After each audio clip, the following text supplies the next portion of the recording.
Welcome to episode 20 of the Revolution podcast, where I, your host Ryan, sit down with industry experts to discuss the latest trends in e-mobility, clean tech, and the future of transportation. This will be the final episode of season 2, before we take a short break and kick off season 3. This will also be my last episode hosting the podcast, and it has been a pleasure to have 20 great conversations with amazing guests. Today I'm joined by Monica Araya, an independent advisor on e-mobility and decarbonization strategist. Monica is a special advisor to climate champions for COP26 and a distinguished fellow at Climate Works Foundation, where she advises the Drive Electric campaign. Into the episode we go. Thank you for joining the podcast, Monica. It would be great if you could introduce yourself and also background in the e-mobility industry. Hi, Ryan. It's great to be here. And yes, I have a story to tell because I have been working on climate and EVs in several countries, and I always think about stories. So when I think about my own story, I see it as, a person from Costa Rica, very, very fortunate because it's a beautiful country with lots of renewable electricity.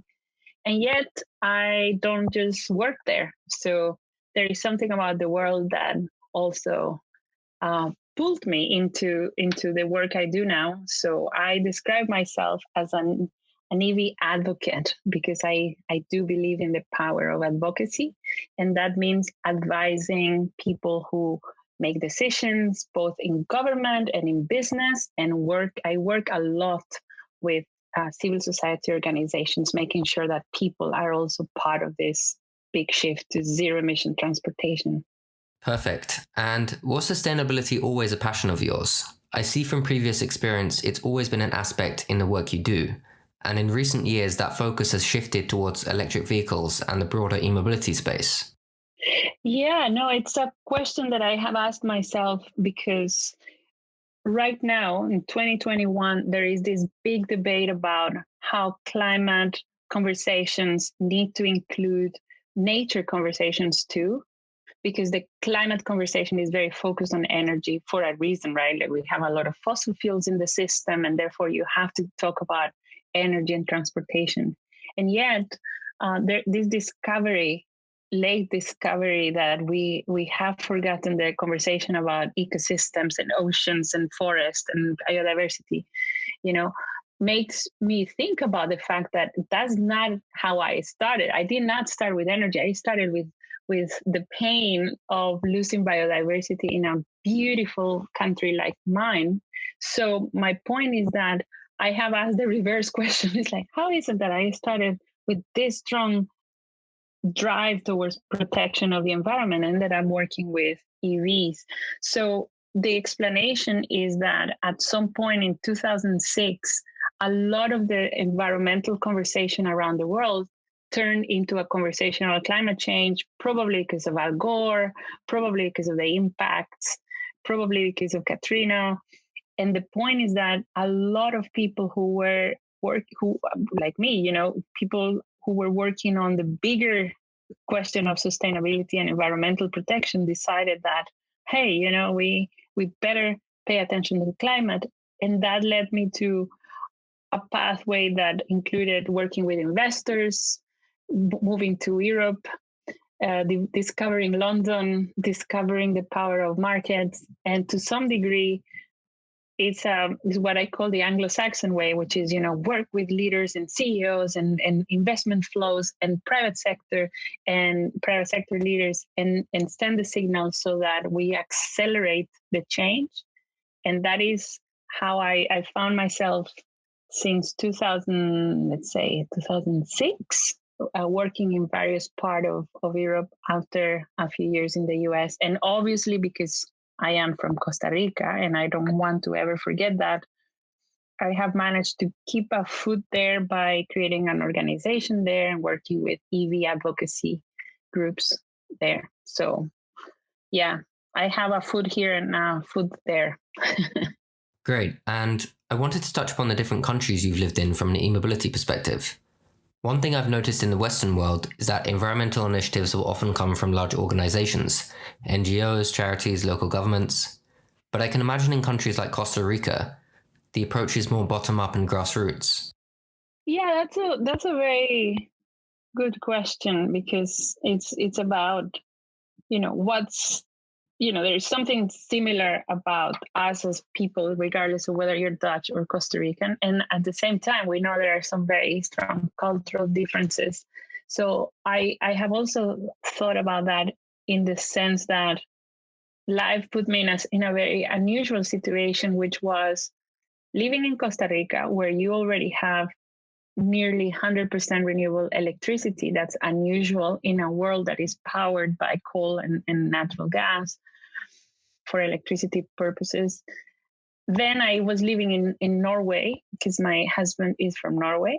And that meant being exposed to a lot of immobility. And then living in other countries, but let's jump to Amsterdam. And in Amsterdam, the Netherlands, in Amsterdam in particular, being a leader. So the point is that, to some degree, I love to joke that I have been living in the future, because I know what it's like to both live with renewable electricity 100% and live with transportation systems that are increasingly going electric. And the differences that I would point, if I had to be very, very rude, or because differences are never black and white, but if I have to be blunt, I would say that in Costa Rica the entry point is electricity. It plays such a big role in our identity. Is something you hear all the time. We're different because our electricity is cleaner than in most countries around the world. When you shower, when you cook, when you dry your hair, when you toast bread, that electricity is clean. So electric mobility, as you can imagine, has to be framed as something that is about who we are, and we are people that are going to be part of the solution, not part of the problem. So in all my work there, I have always found that the moment, when the penny drops with an audience there, is like, yeah, it's time to get away from oil, and it's time to use our own electricity for transportation purposes. When you are in Norway, I find that the story is, I don't think it's identity necessarily, because they do have an oil addiction. They make a lot of money out of oil, and they have that conversation going on about when they are going to stop. For example, some are flirting with the idea of going to the Arctic. So electric mobility in Norway, for example, has, I think, this sense of a country rethinking who they are, and it has a sense of opportunity. Like, this is where we're going to demonstrate to ourselves that we can get away from oil one day in the next decades. And then I think in the Netherlands, again, it may sound too blunt, because I'm being very black and white, but definitely here is about business opportunity and investments and being leaders, but also this kind of Dutch way of always being agile, right? And say, oh, you wanna deal with mobility?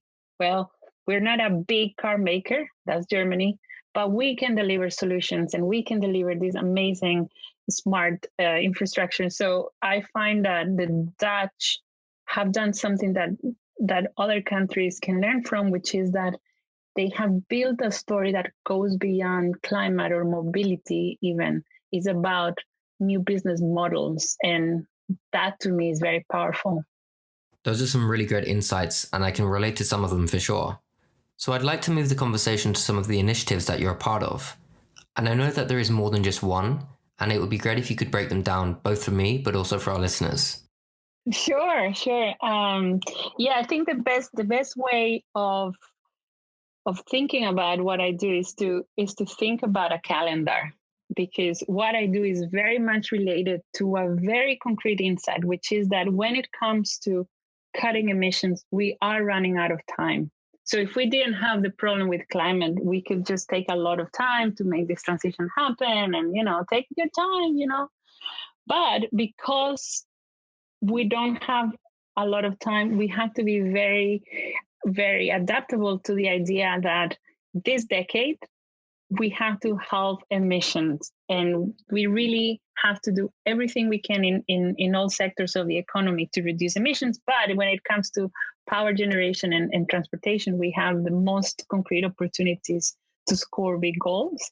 So the point is that the calendar that we have means that the next 5 years are absolutely critical if we want to put the world on a trajectory that is going to accelerate the decarbonization of road transportation. Let's just leave aviation and shipping aside for now. So the point of the next 5 years is that when you look at price parity and the fact that by 2025, 2026, we expect leading markets to reach that point where ICE cars and EVs, have about the same price, then that's a big opportunity. But we need to make sure that other things happen, that the infrastructure accelerates. We need to make sure that this goes beyond cars, that is also about buses and trucks and vans and two-wheelers and three-wheelers. So the question is, what can we do to accelerate what is already happening so that we really get a tipping point by 2025, 2026, or perhaps even earlier?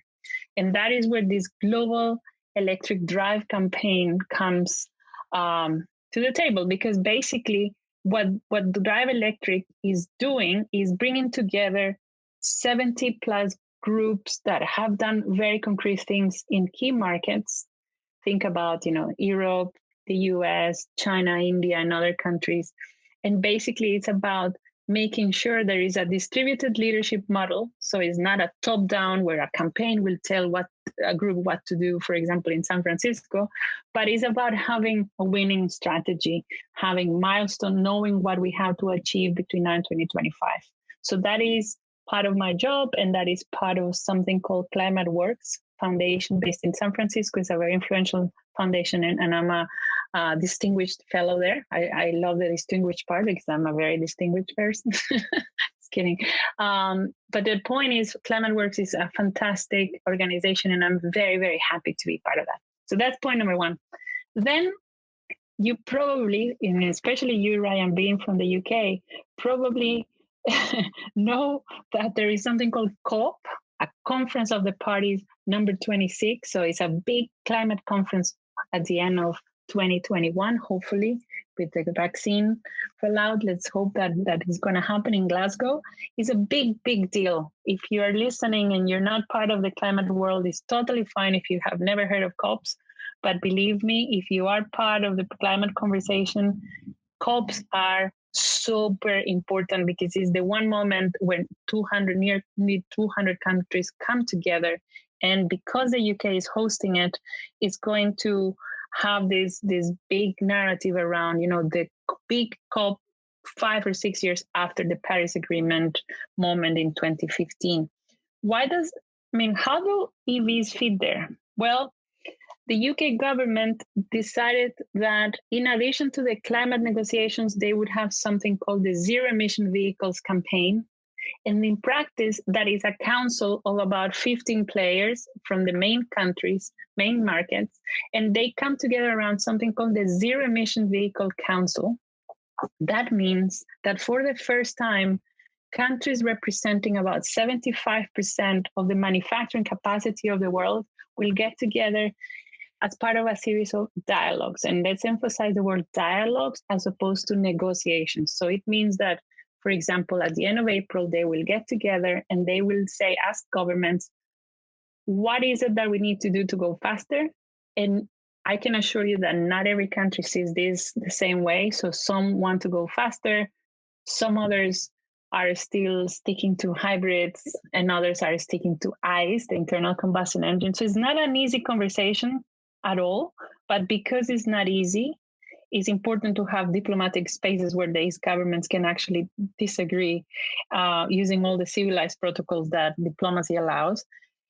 That goes perhaps too slowly for activists, for people who are desperate about climate or who are passionate about EVs. It's like, oh, no, spare me, having 15 countries, having dialogues, that's not for me. It's fine. It is some people in government will have to do that. And I think there is value in that. So then that is where it gets very interesting. There is something called Race to Zero. And I love the idea of race to zero because of these two words. Race. So it's not a walk around the park where you take lots of stops and take your time. No, it's a race, and it's a race to zero.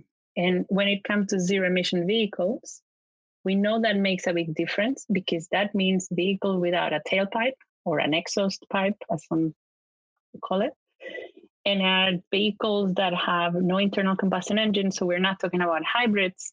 We're talking about getting rid of that engine. And that means that a race to zero in the context of the COP looks for companies that are playing a leading role, and is basically going after these companies, not governments, but companies. Race to Zero is a campaign for corporates, and basically says, when are you going to have a science-based target? And could you announce it with a specific plan before COP? So companies, for example, like Scania, Volvo, have already committed to that. And the idea is that by creating this sense of a race, you start bringing all the ones that are already aligned with science, and then they are showing to the others that is doable, that is beneficial. There is another layer to this, and I'll stop. This is the final point, Ryan. I know it may sound a bit overwhelming, but it's to some degree it's good news that there is so much happening. And that is something called Route Zero. Why is Route Zero also part of the story? Well, it's because a bunch of us, meaning the climate group, something called the Climate Champions, C40, Transport and Environment, WEF, and many other players came together around the idea that in the run-up to COP, we needed to create an online platform to show all the EV-specific commitments. And that means suppliers, fleet owners, financiers, and also cities and regions that are putting together zero emission zones. So I've been very busy, but also very excited to see so much momentum for electrification and for policy signals as well.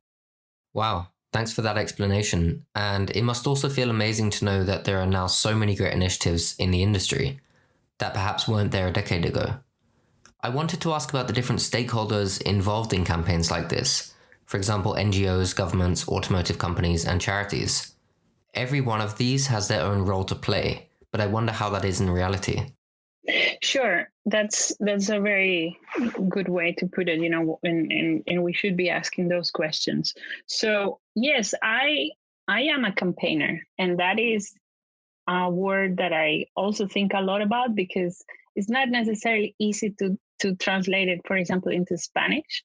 And also, because there was a time in my life where I did a PhD, at a very big university, and I was working with policy and documents, and there's this sense of, it's better to be an expert, right? than an advocate or a campaigner. But I kind of changed my mind, and I'm now owning that word because I do believe that in a world full of problems and full of vested interest and people who don't want the transition to clean energy and to zero emission transportation, now more than ever, we have to activate, and we have to be the opposite of passive. So I like the idea of being an activist in the sense that it's about acceleration and action.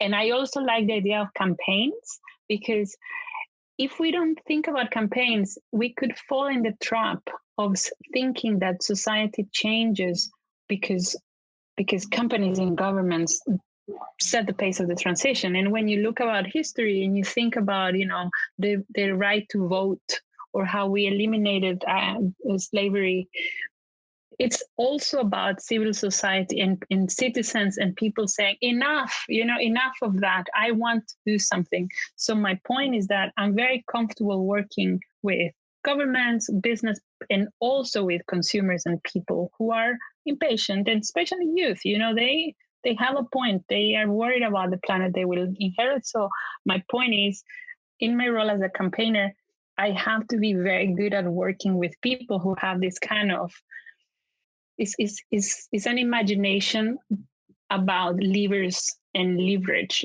so you have to come to a point where you say, okay, if we want to achieve 100% ZEV sales or EV sales by 2035 or earlier, what needs to happen by when? So if you want to achieve 100% sales of zero emission trucks by 2040, what needs to happen in 2022, 2023? So you have to have a sense of backcasting. It's almost like, okay, so let's go backwards. If we have to achieve half of the emissions by the end of this decade, what do we need to do? So my point is, it's a mindset that doesn't come naturally if you just think day by day, or you just read the newspaper because it's so full of bad news, you think it's impossible to change. So the way we structure our work is in terms of these big levers. One of them is obviously about working with the supply side of things. So that means looking actively, and there are initiatives that just deal with this. So you basically focus on the big car manufacturers and you start saying, when can you stop producing this? Or put it more positively, when can you switch to 100% EV sales? Well, Volvo said they are going to stop producing ICE, internal combustion engines, by 2030. After that is only EVs. GM surprised everyone by saying they will switch to EVs, only EVs, by 2035. Nobody expected that a year ago. And, the story goes on. Then we'll go to another one and say, hey, you're saying 2039. Why can't you move this to 2030? So there is a mix of advocacy and also leadership. So that's supply side. And there are people who only do that. And I work with some of them. But of course, you know very well that also means that companies need to sell what they are producing. So the companies that are producing the EVs are saying we need more demand. And that is why the other big lever is demand acceleration strategies. And the iconic example is EV100. So EV100, our friends from the climate group, has this massive initiative that basically goes after fleet owners and says, can you commit to electrify everything between now and 2030 or earlier?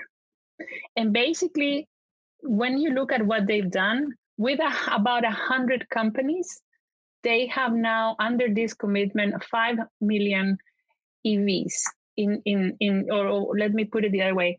Under that commitment, 5 million cars will go zero emissions. And of course, that also includes if your company wants to use, fuel cells, do it. As long as it's zero emissions, they will go. But in practice, it's mostly battery electric. And then, of course, you need to be very good at activating consumers, because we know that people, we need to have fewer cars in the city centers. We need to walk and bike and take public transit. We know that. And yet, if you still want to have a car, it better be electric. And Amsterdam is a good example of how to manage that kind of portfolio approach to life, where you just let people choose. And working with EV associations is important. So then we cover supply, demand. Then the other two parts of the puzzle are what we call finance and investors, because you need to come to a point where banks stop, doing certain things and stop giving money to ICE. It's uncomfortable to say it, but at some point it's about risk. And some banks are already saying, having too much investment in ICE assets is risky. So we better start moving to zero emissions. And then you also need to have money flowing into this infrastructure. And that is where infrastructure players also have to play a role, because, if we create a positive acceleration strategy, then you have supply, demand, and then you have finance. And finally, and this is, we should pause and think about the next, because that is making a big difference. And that's cities. If you look at Amsterdam, you will not have internal combustion engines here after 2030. If you look at Paris, if you look at Barcelona, there is so much happening. And basically cities are more agile than governments often. So what my point here is that we also work a lot with cities and regions. So California, for example, has an ICE phase out by 2035 that the US as a country doesn't have. So working with those policy signals is critical. And the ultimate is to make sure that there is a federal or a national commitment to 100% ZEV sales or zero emission vehicle sales. And we are basically saying as soon as possible, but no later than 2035. So yeah, I hope that gives you a sense of how we organize the campaigns, because it's one big campaign, but it's a campaign of campaigns. Yeah, and something I think about a lot is the idea that we have deadlines for various goals and targets, but different stakeholders all have varying reasons for actually getting involved in the project in the first place. For you, it might be about the environment and climate change. For the automotive company, it might be about making money.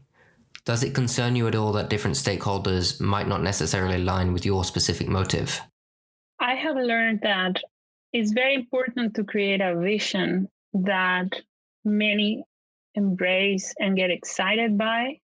And it's also important to give some room for divergence in how they get there. So, for example, if you are working with people who care a lot about the city and care a lot about congestion, and they to some degree are exasperated by the amount of cars in the city center, then you can find some common ground around, say, electric buses and a combination of electric taxis and fleets and electric bikes and normal bikes.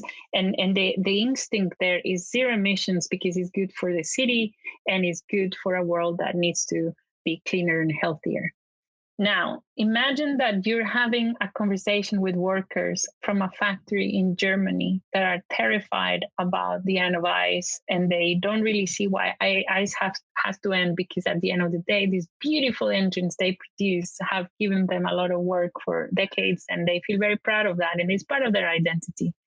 So obviously, that narrative of, car-free cities, let's walk and take buses, is probably good for in some form, because they are also citizens and they live, many of them, in cities.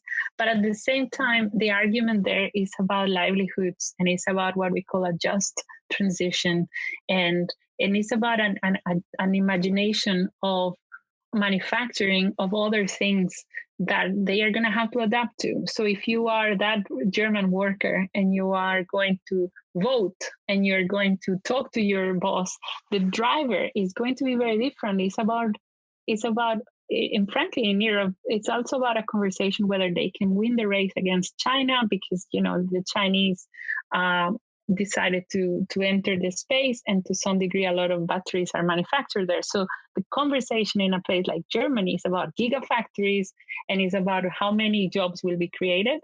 And in addition to that, there is this kind of sense that Tesla in the US is so big and grew so quickly, and therefore is to some degree there is this kind of Tesla-driven narrative: is can we catch up with that American player?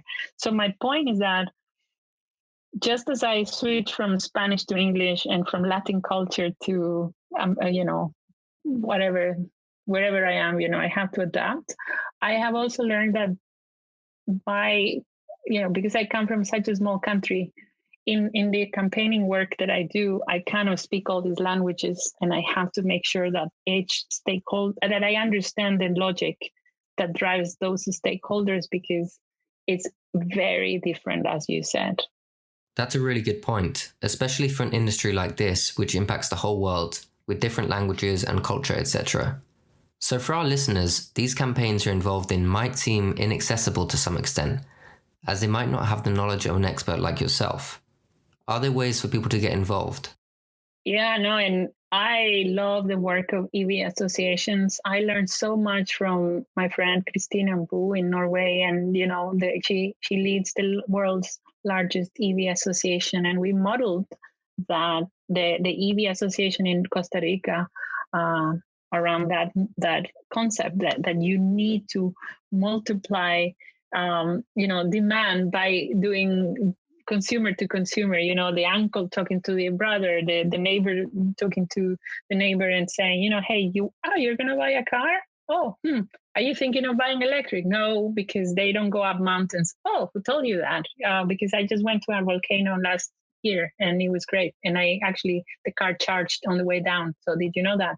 So that conversation is never going to happen through a skeptical car dealer that actually wants you to buy a big SUV where it uses a lot of diesel or gasoline. So EV associations are super important.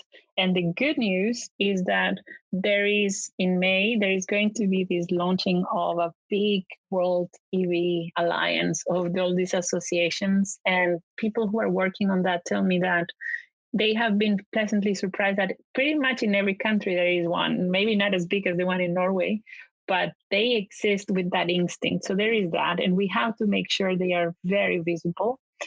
There are initiatives, for example, called Count Us In. I don't know if you've heard of it, but basically it's about 10 things you can do as a normal person. And one of them is, obviously from, buy fewer items and make sure they are better quality, to if you're going to buy a car, drive electric. If you don't want to have a car, use a bike, So my point is that, and I don't want to get too philosophical here, is that in the climate world, there is a big debate about the structural versus the personal. And some people say we should only focus on the structural change. The personal changes are important, but they can distract us from structural change. But I actually find that it's better to, instead of saying it's either or, it's important to do both, and to change the structural, meaning change the policies and the incentives and the finance flows, of course. At the same time, somebody like my aunt should know what to do. Somebody needs to be there and say, hey, you want to do that? Here are the resources for you. Here's how you can learn. Here's how you can be part of this big change. So yeah, I think the campaign that we're going to launch is going to have, Route Zero is going to be launched very quickly, very, very soon. And it's going to have clickable websites where you can go as a consumer. I'll come back to you in a few months with ideas of how to make sure it's not just people who speak English. Great. So the next point I wanted to discuss is mass adoption, as that's ultimately the goal. If you could outline the process in your view of achieving mass adoption, what would it be? Sure. So we know from the last decade that there are things that work, and that any country that wants to accelerate doesn't need to start from scratch. So one big starting question is, does your country produce cars, or are you an exporter? If you are a country like Germany or you are the US, you have to have mandates in public policy where the government will say, hey, you produce cars, you're going to have to produce a percentage that is zero emissions, that is electric, by a certain date. And that percentage is going to have to increase. In other words, I am a big believer in markets and market signals, but market signals alone are not going to get us to mass adoption within the years that matter from a climate perspective. So you do have to have those policies, and you do have to have, obviously, a commitment to science. So in other words, it's not only about EVs and mass adoption per se. That policy decision will have to be necessarily part of a government that takes climate change seriously, and that means having what we call decarbonization strategy. That is very difficult for a country like Germany, for example, because of what I was mentioning before about the just transition and the fact that workers get nervous. At the same time, we need to make sure, and that is super important in terms of lessons learned. You can't just put a bunch of CEOs, car manufacturers and investors in a room and ask them how fast they want to go and forget the rest. So if the country is serious about acceleration and mass adoption, that country has to deliberately develop what we call just transition strategies for the workforce, or the backlash is going to be massive. And we already saw some of this in France when there was an increase of the diesel price and a lot of people went in the streets. So taking the social transition seriously is as important as taking the technological and the financial transition seriously. If you're a country like Chile or Costa Rica where you don't produce cars and you don't produce oil, so you don't have the incumbency problem that you will find in Mexico and Brazil, where you have a huge oil producer and a huge car manufacturing footprint, then you are actually more agile. And I find that that is a missing point in a lot of the conversations that are focused on the manufacturing side. How about the demand side? So you could come up with 15 countries around the world that are in the similar situation, and they need to start saying, hey, we don't want to end up with all your ICE cars from Europe and from the US.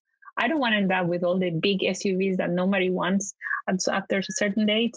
And therefore, we're going to set up a date ourselves. So I can give you many, many examples, but the one insight that I really want to leave our listeners with is the power of having 100% targets. Not like, oh, I'm going to do 65%, I'm going to do 75%. No, at some point, whether you're a city, a country, a company, an investor, you are going to have to say, after this date, we're breaking up with ICE. And that is how we activate this, and we mainstream the idea that we have to go faster into a much better and cleaner transport future. Yeah, and you actually touched upon what was going to be my next point, which was whether it will be difficult for poorer countries to implement these measures when they don't have the same financial resources. But as you say, automotive companies usually come from more affluent countries, so perhaps it's less complicated for less fortunate countries to achieve these goals. Yeah, I think there are several layers there. One is that we underestimate how difficult it is to change in countries where there is a big oil and gas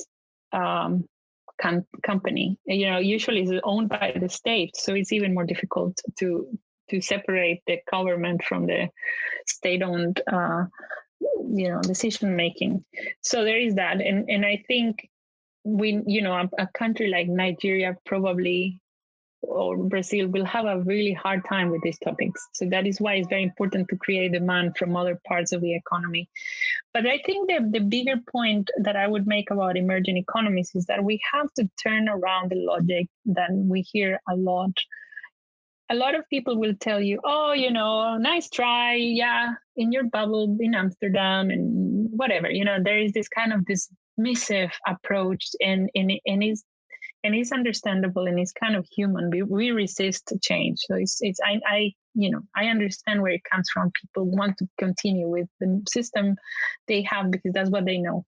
However, and we need to be very tough on those arguments because they can be quite lazy. It's like, come on, the most offensive transportation systems in this beautiful planet we have are in the developing world. Go to El Salvador.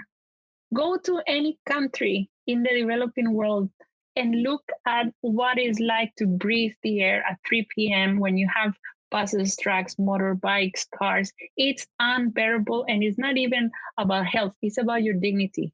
It's undignifying to go from A to B and pretty much get such a smell and get such level of pollution.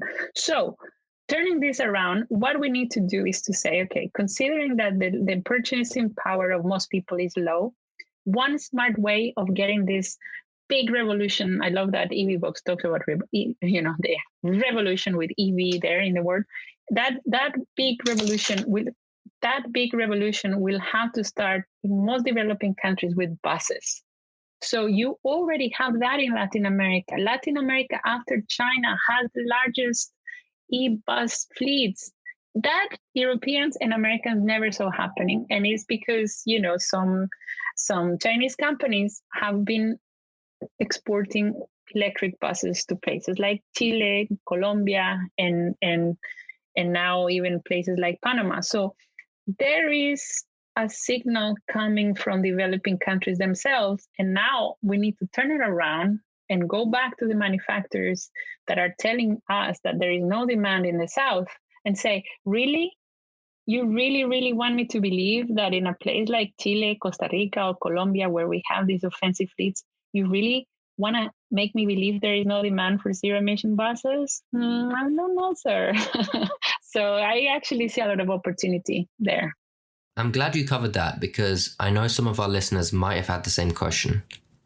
So I'd like to dive into some quick-fire questions to finish the podcast. The first question is, what would you say to decision makers who are not convinced by the mass adoption of EVs? I would say that there is a window of opportunity for them, but that window of opportunity is closing. So if they continue thinking about it for too long, they might be too late and they will hurt themselves in the first place.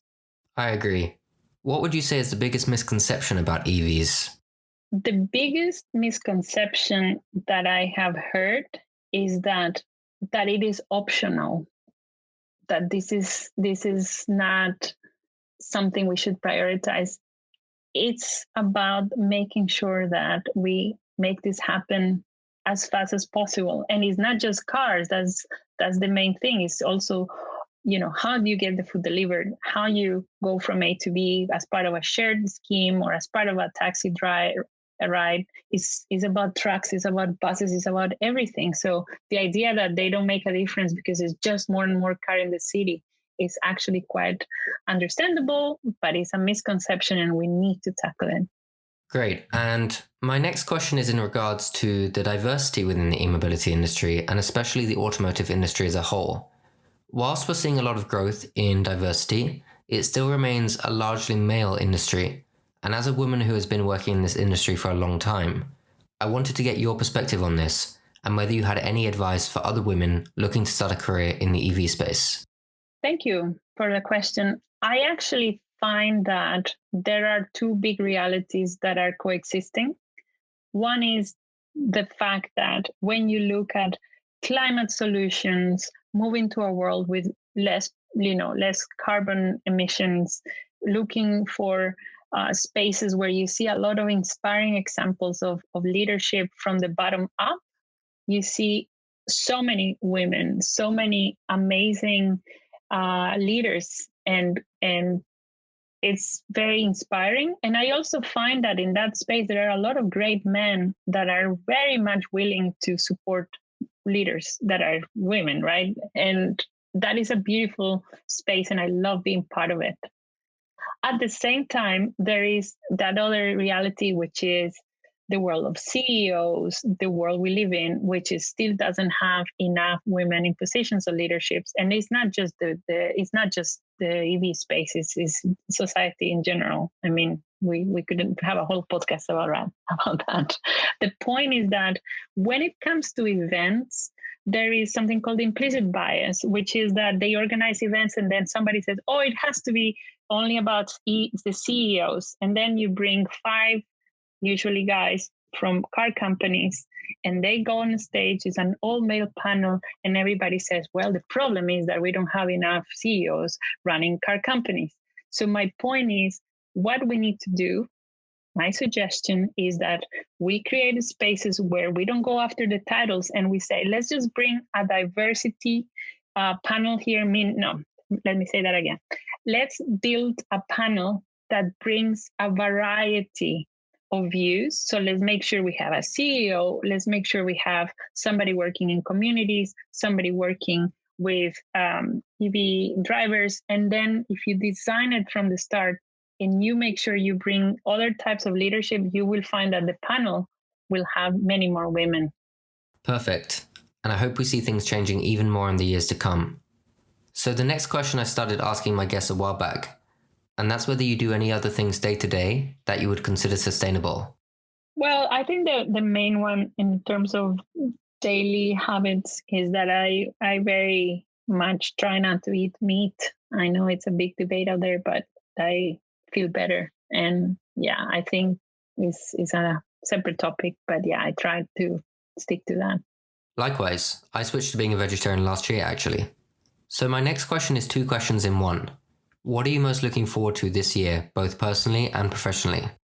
Oh, definitely vaccines for everyone. That's my wish for the world. My wish for my own mother, my mother-in-law. Luckily, my dad got it already. And please, can we go back to our cultural lives? Because I love museums. I get a lot of creativity, vitamins there. And I think that if we want to be very good advocates and we want to have an impact, we have to find places where we recharge. And I find that the places with art and color are essential. And I miss them so much, Ryan. Me too. You miss them even more when you don't have them, right? So I wanted to know whether there was one person or one thing that inspired you to have a passion for e-mobility. Well, I am very unusual in the sense that I am married to somebody who has this passion for, EVs, decarbonization, climate action. So in my case, it's not just my job or, like meeting some KPIs. I actually think and dream about this on a Saturday at 11 a.m. So I am very fortunate because my husband, who is an engineer, works on EVs. Bjorn is there, and we complement each other because I'm more, as I said, as a campaigner, I have to think a lot about strategies and policies and psychologies and narratives and winning, whereas he works as an engineer and has to find solutions and has to talk about the technical. But it's quite beautiful because you share a sense of possibility. So we don't only talk about the scale of the problem, but we try really hard to focus about the scale of the possibility. And that's a very important mindset if you're going to work on this. Yeah, I personally think it's really cool to have two people who have the same passion, especially for something like electric vehicles. You also both come from two different perspectives, right? As an engineer and campaigner, and also two very different countries. One last thing about that, I also know that you have to speak different languages, as I mentioned before. And I noticed that when you have the engineers in the room, when they hear about narratives and strategies and race to zero, and it sounds kind of fluffy because you can't really put it into a machine. And the same applies to engineers. Sometimes when they talk, not all of them, but they can be quite cold and unemotional about what they do, to a point where campaigners feel very disconnected from them. And I actually find that, I would encourage people to have more couples like that can strike the balance, but because you cannot do that in every case, my point is, because we think differently, you have to look for those interactions, because you will come with a deeper understanding on why sometimes you can turn people off and why that is a problem and how to tackle it.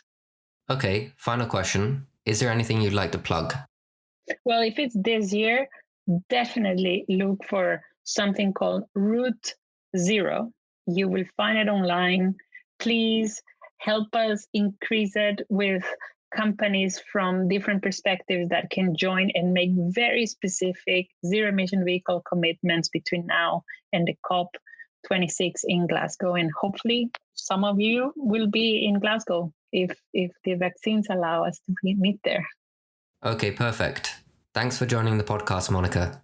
Thank you for having me. And I hope we will, in the future, just compare notes and see where we are with all these campaigns. It was a pleasure to welcome Monica for the final episode of Season 2 to discuss mass adoption of electric vehicles, the different stakeholders involved, and the campaign she's involved in, including Climate Champions for COP26 and the Climate Works Foundation. We'll be back for another episode soon.